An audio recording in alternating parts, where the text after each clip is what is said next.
அப்போ பட்சித் மகாராஜனுக்கு அவ்வளோ பெரிய ஞானி, அவ்வளோ ஒரு பாண்டவ வம்சத்தில் வந்தவர், அவருக்கு இந்த விஷயம் தெரியாது இல்லை. அந்த சபைக்காக வேண்டி, பிற்காலத்தில் நம்மளுக்காக வேண்டி அந்த ஸ்டேட்மெண்ட்டை அங்கே வைக்கிறார். அப்போ யார் ஒருத்தர் பகவானுடைய கருணையினால் ஆட்கொள்ளப்படுகின்றார்களோ அவர்கள் இது போன்ற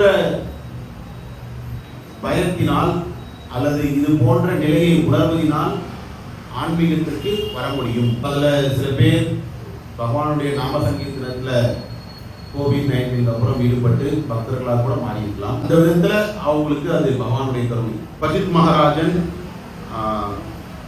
இந்த விஷயத்தை சொல்வது மூலியமாக எவ்வாறு தனக்கு அந்த கருணை கிடைக்கப்பெற்றது என்பதை கூறுகின்றார்.